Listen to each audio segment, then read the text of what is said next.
Hello and welcome to today's video on Introduction to Programming. Today we are going to be covering processing. So processing is a visual language that is largely based on, not Python, that is largely based on Java.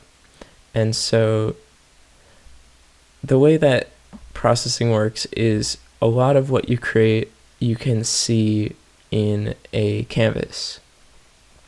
You can create various things through shapes and modifying the pixels on the screen, but there is still a lot of stuff that you can't see. And so what I'm going to go over today is a quick demo on basically the starting functions that you'll want to know. And so first off, you'll need to download processing. The website is processing.org/download. There is a version for Windows, Mac, Linux, and Raspberry Pi.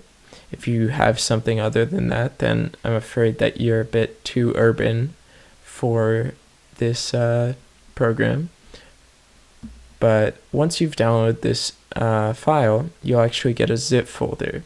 Within the zip folder, there's a processing.exe file, and I'm just going to assume that you have that already done, and once you're ready, come back to this video. So now, once you've run your processing.exe file, you'll be presented with a sketch, and here you'll see there's a bunch of lines full of nothing. So what we need to first write is our two main functions for our program.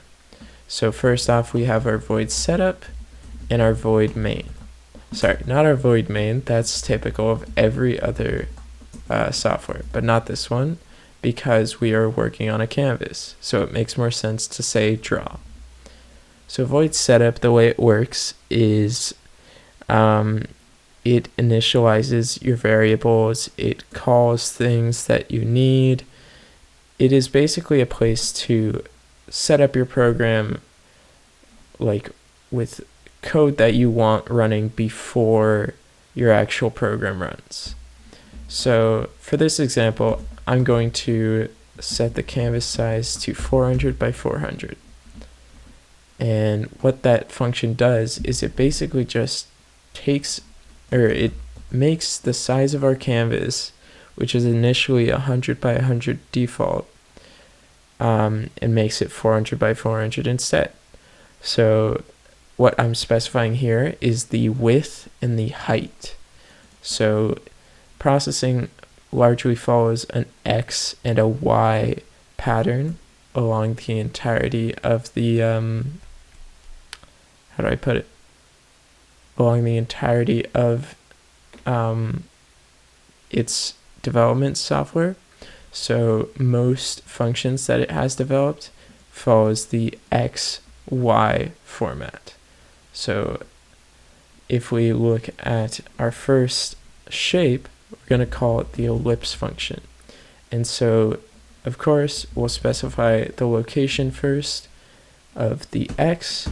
So we want it to be in the center, so we'll say width divided by 2 and height divided by 2. And then we can specify, as I said earlier, X first. So this is the diameter width of the ellipse. Of course, we'll set it to 25, and then the diameter height. And for this example, we'll just stick to a circle. And so once we run that, we should see we have a circle in the center. So there's actually a function that I want to look up. It's called color mode. Now I don't quite remember how color mode works, so all I need to do is go back to the processing website, click on hover over documentation, and click on reference. And so I don't want to look through this. There's a lot to look for. So I'm going to just go into Control F and search color mode. So here we see color mode is the function. Once I click on it, it gives me all of the explanation for how to use color mode. So we can see here, I can specify two things, color mode and 1.0. And so here it's saying that color mode, I'm setting it to RGB, where if I call color to set a color of something, it will have to be within a range of 0 to 1. But what I am looking for is here. So color mode HSB.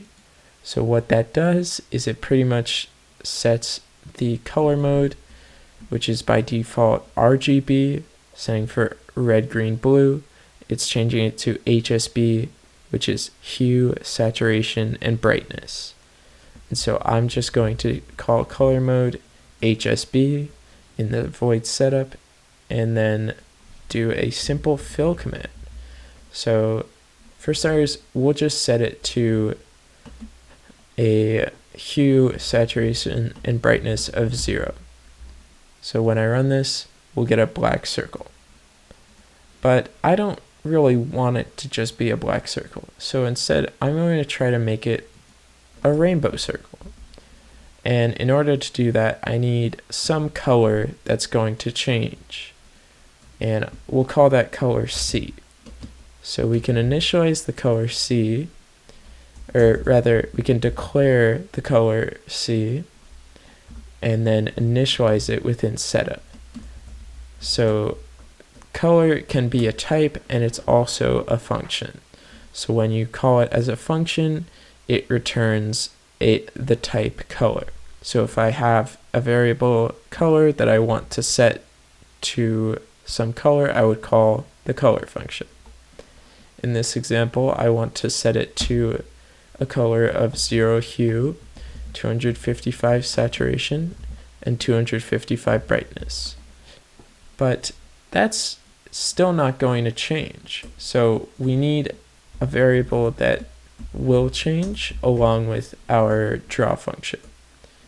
So by having this I variable, we can increment it as well as reassign a new value to C each implementation.